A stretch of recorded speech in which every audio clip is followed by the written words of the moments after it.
The Sbdc is a team of experienced and knowledgeable small business professionals who have a simple mission: the success of small businesses in the Concho Valley. Our goal is to help build the economy one business at a time. As a unit of ASU and its North Vincent College of Business, the Sbdc assists small businesses in two ways. One, no cost and confidential one-on-one business advising, and two, low to no cost technical business training. Sbdc advisors are well-trained, business educated, and experienced business owners or managers. The Certified Advising Team is led by Dave Erickson and includes James Lavelle, Desiree Johnson, Alejandro Castañon, and Office Coordinator Annie Jones. The Sbdc also employs a student staff that work behind the scenes in an experiential learning experience that contributes to their overall success as ASU graduates. The ASU Sbdc team members have stood strong and continued to provide one-on-one advising and training throughout the lingering effects of COVID-19 as the community works to recover and build resiliency. In the past year, our team has committed over 2,000 hours in one-on-one assistance, resulting in 39 business starts and expansions in 2021. As many of the financial federal resources have expired, now the goal is to build on successful business management strategies and innovative ideas to move towards a stronger future. SbdCs are hosted by leading universities and colleges, funded in part by the state of Texas and the United States Congress through a partnership with the U.S. Small Business Administration. For almost 20 years, the ASU Sbdc has been an accredited member of America's Sbdc and are now proud to operate under the nationally recognized brand. This change will support the efforts of the near 1,000 centers across the nation, creating an environment for small business to prosper. America's Sbdc represents America's nationwide network of small business development centers, or SBDCs, the most comprehensive small business assistance network in the United States and its territories. America's Sbdc supports the local ASU office by promoting, informing, supporting, and continuously improving America's nationwide network of SBDCs. The national mission is to help new entrepreneurs realize the dream of business ownership and to assist existing businesses to remain competitive in an ever-changing global economy. Join us live to hear from San Angelo businesses and learn about their journey to continued success with the support of the Small Business Development Center. It's the April Chamber Luncheon presented by America's Sbdc, Angelo State University.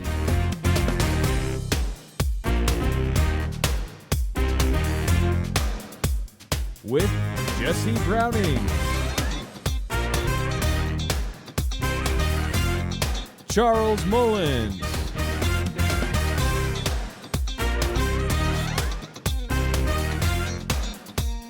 Angelina Torres,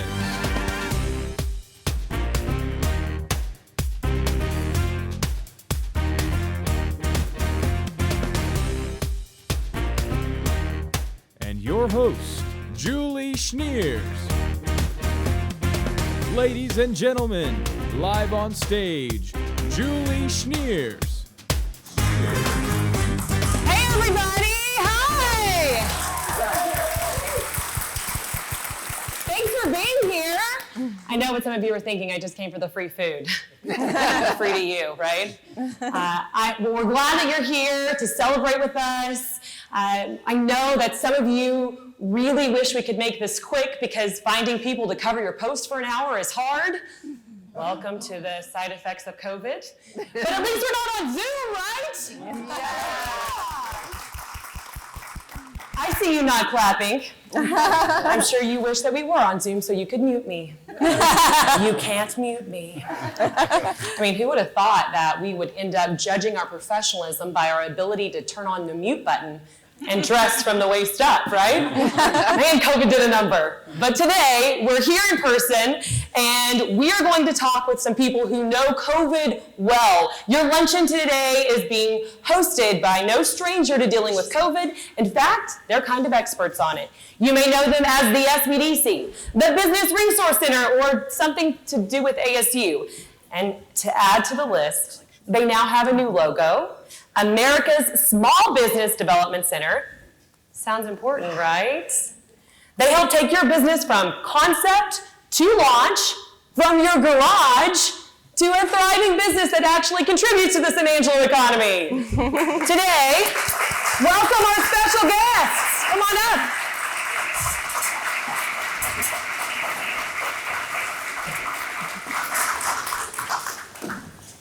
Well, let's just dive straight into the questions. What stage of business development were you in when you first connected with the SBDC? Charles, how about you get us started? Okay, so we originally give a little backstory to where we are. We purchased a business from a gentleman named James Crowder, but before doing that, we needed to get some insights, some knowledge before we purchased the business. We had purchased a honey business prior to that, but that was kind of a smaller deal. So we were a little bit nervous. And so we went down to Sbdc and talked to Dave because I'd met him previously, many years before, serving on some nonprofits. So we went to him. He gave us some insights. He kind of walked us through the process, but he continued to say, hey, you need to write a business plan. And I kind of disregarded and said, oh, we'll be okay. We'll figure this out, you know. But he kind of gave us encouragement. And we looked at the numbers and looked at the potential of the business. So originally we started with Dave, and that's kind of how we got started there. And you all chuckled when he said business plan. Absolutely. Yes. I love that that's a unique piece that brings you together. Okay, so Angelina, what about you? So I was in the expansion stage. Whenever I started my firm, Jelly Nonprofit Consulting, actually I started off as a freelance grant writer. I worked for 10 years in the nonprofit sector, and you wear a lot of hats in the nonprofit sector. And my heart was really in grant writing. That's where I thought I shined. And so I decided, let me try freelance. So I started doing some freelance. And, you know, there was a lot of growing and learning, but, you know, more and more nonprofits started approaching me for advice and maybe some assistance on things beyond grant writing. And so, you know, I've been interacting with the Small Business Development Center for a very long time. I always knew I wanted to be a small business owner. My parents are small business owners. They own a construction company. And, you know, it's just in my blood. So I was just like, these are the people to go to. And I was so excited when I learned that, like, most of it's free. Yeah. And so I just established a long-term relationship with them. And there's my advisor. And so, you know, it's just been a fantastic experience. And they continue to help me grow. I mean, every single time I reach out to them. That's awesome. Wow, thank you for new perspective. What about you, Jessie? So let's talk about this local SBDC office. My husband and I moved here to expand our existing business from the communities of Marfa and Alpine, Texas. And when we got here in 2019, you know, preview of we didn't know what was about to happen, but we came here to expand. Pre-COVID. I know, pre-COVID. That's why it's like I like to date it of like we came here to expand our business in 2019, and based off of previous experience of working with the SBA and the SBDC in a different area, I reached out to the local office and immediately just said, "This is who we are. This is what we're here to do," and just had an initial meeting and went from there. And then what really helped us was there was a lender luncheon. Because we are new to the area, you just don't even have a relationship with the bank. You don't have a relationship with an accountant yet, you know, those kind of things. And we went to the lender luncheon and we sat at a large table like this at a luncheon and next to a banker who we ended up reaching out to when we needed some, capital to get things off the ground. Connections just like this. Just like this. Just Just sitting at a table next to a banker. Yeah. And then what did I do? Of course, when it was time, I went right to that woman I'd met at the luncheon. Which is why we're glad we're not on Zoom. Right? Yeah. Even if you can't mute me.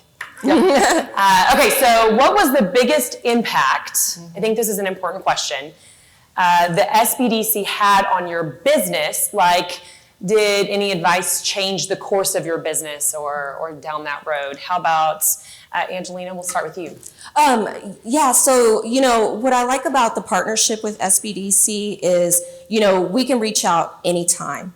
And, but on the other side of that is they're always like on the forefront of what small business owners need to know. And so you're getting information before you even realize you need it. And so that's something that I've always appreciated. We've worked with them on numerous different aspects. But like our big thing was working with them on business plan development. I mean, that was, we laughed because it's intense. It's such a wonderful learning experience. I participated in the business plan competition 2 times and lost 2 times, but I learned so much. And I think that's what's really important is you really have to sit there and take the time and really learn how to operate your business. I mean, from every aspect. And so I've been so grateful for that opportunity. And that's not a loss at all for me because both times just really expanded my knowledge. And I learned so much working with James and going through that process because I have a niche business, nonprofit consulting. A lot of people get confused by that. They think I'm a nonprofit, and I'm not. I'm a traditional, for-profit business. And so, trying to figure out how to talk about a niche business and how to expand upon that and how to really outline that in a business plan. I mean, that's probably the most impactful, experience I've ever had with the Small Business Development Center and with James and Desiree as well. Great. What about you, Jessie? I would say that we actually really leaned upon the SBDC for advice and just kind of knowledge and information gathering during COVID. We were in constant communication. I feel like Angelo during that time, because I will say we put a pause on growing and had to really focus on keeping our existing businesses open and going. So there was a lot of communication. And I will say that like the SBDC becomes like this partner you can lean on when you need it, right? Like there's your accountant, there's your banker, and then I really think that businesses that rely on these resources like an SBDC have another kind of support system.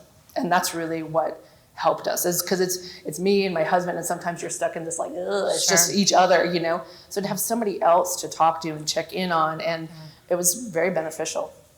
Yeah, it's nice to have a friend. Yeah, especially during COVID. Right. What about you? Well, I agree with what they're saying, but they also, I think y'all left about the business plan, but I think that's where everything meets the road. When your numbers and putting your vision and your ideas down on paper instead of just dreaming it up. It's actually putting it on paper, having a vision and where we're going with it.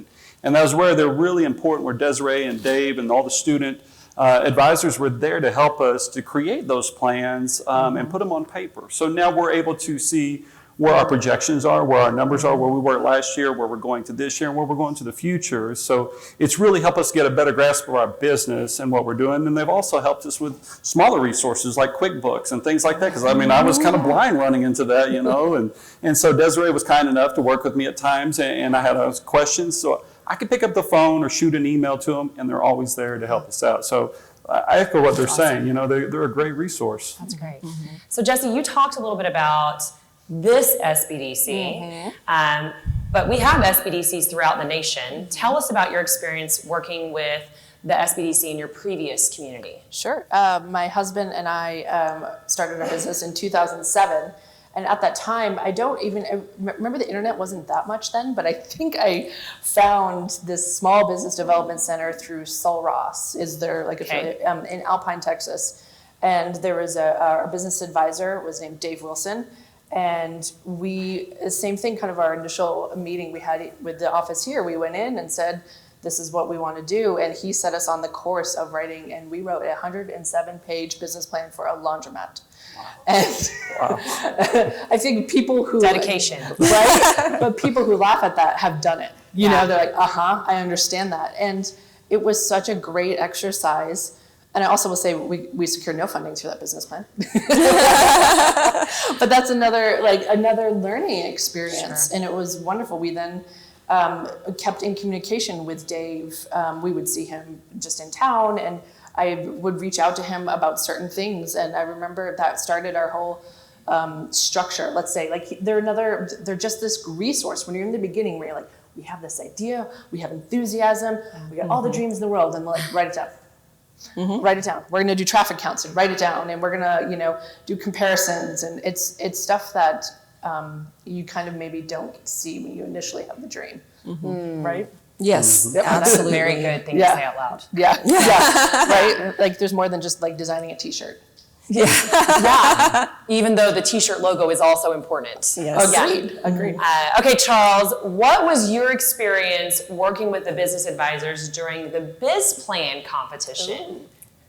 Well, I mean, it was positive. I think they helped us a lot. We had to lean on them quite a few times, and I know a lot of the students, the ASU students that helped us out, they kind of helped tweak us because we were looking through our lens, and they were able to give us a different perspective.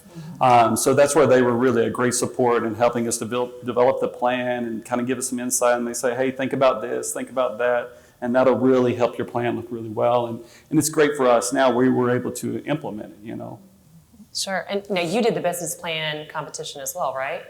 I did, yes. And you did it. Yeah, I did it twice. And famously lost twice. So, but learned so much. Right. I cannot emphasize that. And one thing I wanted to kind of touch on with that business plan is you really have to think about like your goals, your objectives, your strategies as a business owner. So that's strategic planning. And which is a service we offer nonprofits, just to throw that out there. But it really helps us think about how we are planning our business as for the future. And my colleague and I, we were working on our own strategic plan just yesterday, like really honing in, like what are the goals that we want to achieve? What are the objectives, the measurable objectives that are going to help us get to that goal? And what are those strategies or action steps that are really going to make this happen? And the reason I like that, it started with the business plan is because you start getting down to bite-sized, attainable pieces. When you're working on a big plan, sometimes you see the full picture. And it's really overwhelming. And for me personally, I mean, in life, I like to take things as little bite-sized pieces. When I was going to college, I was like, okay, just knock out this classes. That's going to get me closer to that degree, and it's the same way with so many other aspects. And so whenever you're building a plan, it really helps you just sit there and think, okay, what's truly attainable? How are we not going to feel defeated because we didn't meet whatever goal or objective that we had in place? And so again, we just keep going back to that, but it's the foundation of, your business, getting it in writing. I think that if you're an entrepreneur, you're kind of a dreamer, you're like, oh, it's going to be wonderful and stress-free and I'm my own boss. And it's like, no. Like get down to it and really understand what this is about because you're wearing all the hats in this business until you get to a point where maybe you could start hiring and delegating and such. So, which really just plays off of what you said about it's nice to have a friend. I mean, someone to call when you don't have people yet. Yeah, totally, 100%. All right, so a question for all of you. Tell us about your relationship with your advisor and the Sbdc team. Jesse, do you want to start us? So we were serendipitously, I guess, matched with Alejandro. I don't know how it happens. Is it just like a random, I must have sent a form email and we're matched with Alejandro. And I think that when my husband and I walked in the room, Alejandro was like, who are you people and what are you going to do? And then when we told him, he was just like, yes, it felt like he'd been waiting for us to walk through his office door of like, this is something we've needed. I should mention that I mentioned a laundromat business plan. My husband and I owned coffee shops and laundromats, one in Marfa and one in Alpine. And we were coming here to open just a coffee shop. And Alejandro is a coffee drinker. He is a customer of mine now. I see him for coffee. And I mean, we personally, I think, could have just never spoken about business and visited in your office for a couple hours that day. Just we personally were matched really well. Alejandro and I are connected on social media. Like I just enjoy what he's doing in the world as well. It's wonderful. What about you, Charles?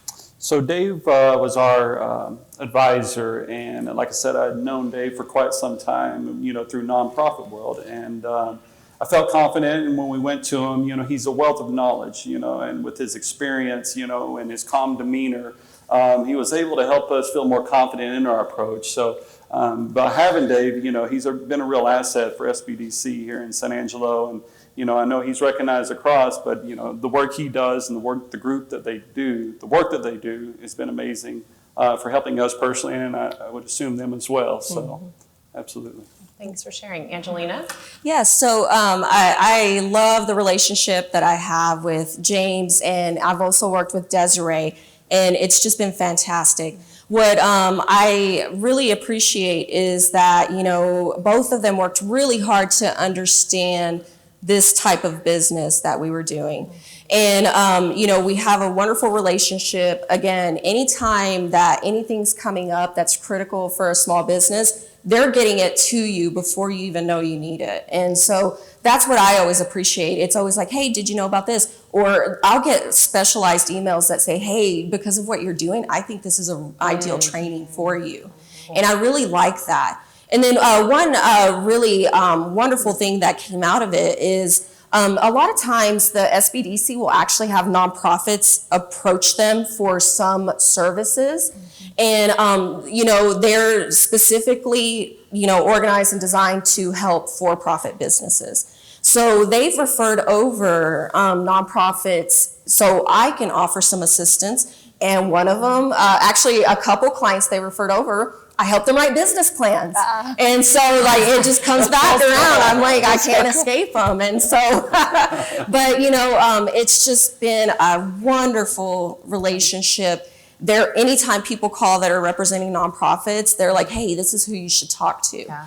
And it's just been fantastic. And I'm so grateful for both of them. And Dave, like I said, I've known him forever. And it's just been a wonderful relationship all these years. Well, and you also, you had some of your journey impacted with COVID, correct? Yes. So tell us a little bit about that and your recovery efforts that SBDC assisted with. Yeah, so, we were, my business, I started off in June of 2017.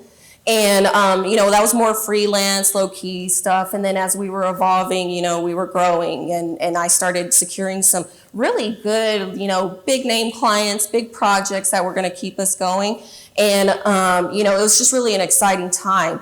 And then COVID happened. And that just, you're thinking, oh my gosh, your clients are having to pause projects because they don't even know what's happening or what's coming in. And so you're kind of like, oh my gosh, these funding streams are going to just dry up on us really quickly.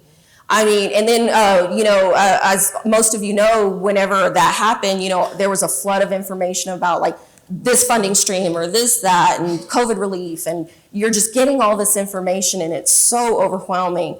And things were changing. I mean, as soon as they were announcing it, things were changing. Sure. And so the great thing is that James was always like, here's the latest, here's a breakdown. I love bulleted outline emails. And he was always just on top of it. This is what you need to know. This is the latest. And we were on top of applying for the COVID relief funds. We're so grateful because, we got EIDL funds, the PPP. We were just able to really get through all that. And so, earlier I mentioned that my colleague and I were working on some strategic planning for our business, and that's helping us rebuild, after, how are we going to get, the revenues back up and everything. And so, but I'm just so grateful because James was always like, here you go. Here's what you need to know. Stay on top of this. And thank you for that. Yeah. And now, Jessie, you started your business in the thick of COVID. So tell us how you felt starting your business while we were navigating those waters. That was not a plan. That was not in the plan. Not in the strategic plan. That was not in the strategic plan. It was a global pandemic.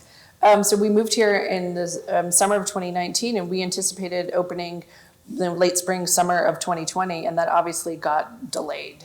We opened our doors here in San Angelo in January 2021.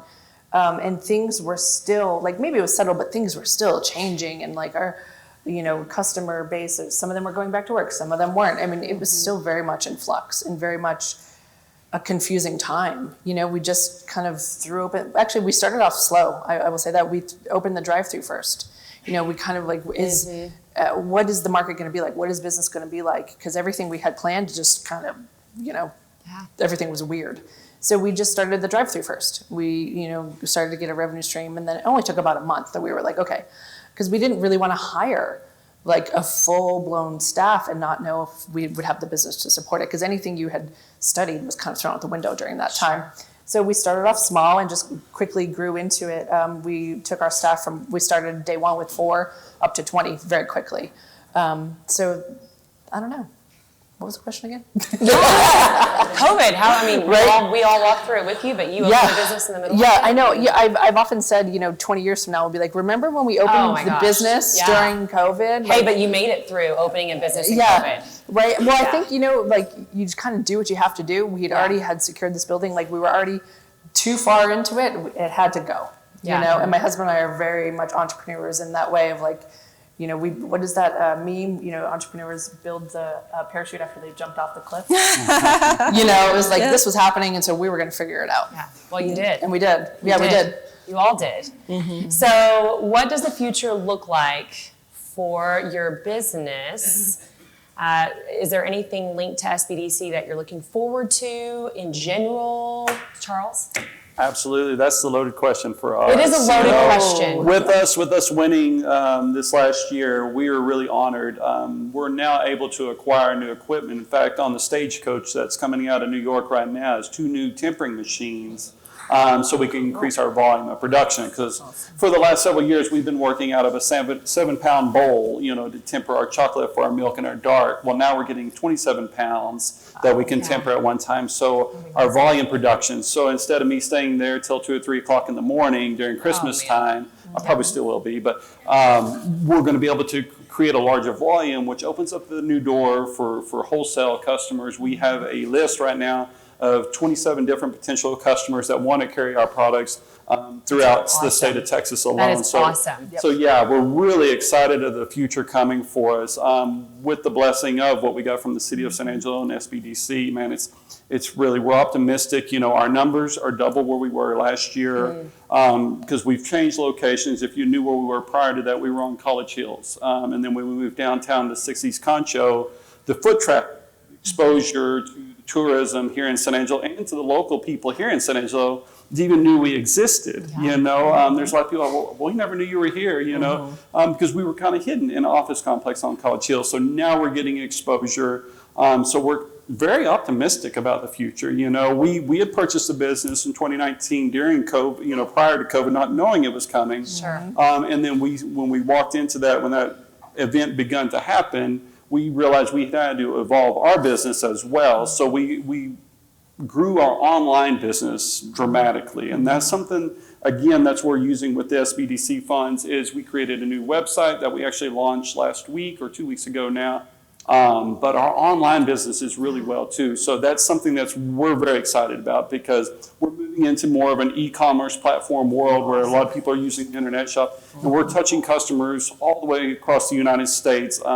We've shipped to every state in the United States in 40 different countries. That's so cool. At this point. We just got to report back some of our whiskey brittle. It's a bourbon pecan brittle. It made it to Africa. There was 40 bags that were sent to Africa from an agriculture company. We just got to report that they made it there all safely and good. So we're excited, just to see where we're going. I mean, who's not excited if you've got whiskey brittle? Right, and chocolates. We're all excited. Yeah. So wait, what's your favorite thing that you make? Well, it's going to be on our Texas truffle category. We have a Chipotle pecan Texas truffle. That's really my favorite one. Okay. But we're beginning, the whiskey brittle is a very popular one. So squiddle, have you ever heard of squiddle? It's brittle with a squill, has bacon and pecans in it. Okay. So that was one of the big sellers in our brittle category, but since I invented the Whiskey River, it has taken off, and actually 2 months ago it surpassed in sales on the Whiskey Brittle. So that's something, again, with the implementation of the grant money and our vision where we want to go, we're going to eventually purchase a larger facility, actually open a true production facility, and then start opening new locations around the state and finding more wholesale customers. So yeah, we're totally excited. Yes. Thank you. Yes. Thank you. So we're very optimistic, and like let me refer back to COVID, it was that evolved time for business. It's all businesses had to figure out how are we going to survive that. During that time, we were able to grow and develop and kind of produce a new style of approach to our business. So yeah. And how to use mute on Zoom. Yes. Okay, so what about you, Angelina? So we have just quietly in the works been working towards adding some educational training component to our services. And so a lot of times we'll encounter nonprofits who maybe can't just fully commit to, hey, we want you to be our consultant, help us out. So we are exploring how to develop a good comprehensive training program that offers webinars, pre-recorded trainings, in-person training courses, workshops, to help equip nonprofits. They can make an investment for the day, for the 1 hour training, and do that and then carry those skills with them. So that's something that we're kind of working on. That's part of our strategic planning and formalizing that. I know I'm going to need some advising. We know we're going to need some advising from, Desiree, James, and we're just looking forward to the knowledge and experience that they're going to be able to share with us to help us make this successful and fully implemented. So, yeah, that's our exciting future, I think. Congrats on all your successes, too. Thank you. Yes. All right, Jesse, a loaded question. Okay, so we opened up Buttercup, and if you've ever been inside, there's and if you're from here, you remember this was the car wash, and there is the windows of where your car used to drive through the car wash. We opened in phases, if you will, and hopefully by the end of this year, we'll be able to get to phase 2, which is there's more seating and hopefully more kitchen area, so we can expand. And I would love that. Was the old car wash to be more like kind of indoor, outdoor seating, like a lot of plants, atrium feel, more kitchen area for us, more storage. I don't know how you storage, right? Dry storage? We're very lucky. Yeah. Like always need storage. And then, what we've said to our staff is like, this is our third shop. Is it our last? No. That's where I can leave it there, True entrepreneurs. Yeah, right. Yeah. Yes. We just know that this isn't it. Well, congrats on making Buttercup, especially having to start up in the middle of COVID. We're glad that you're here. Thank you. We're happy to be here. If you'll join me in thanking these wonderful 3 people for spending their time with us this morning.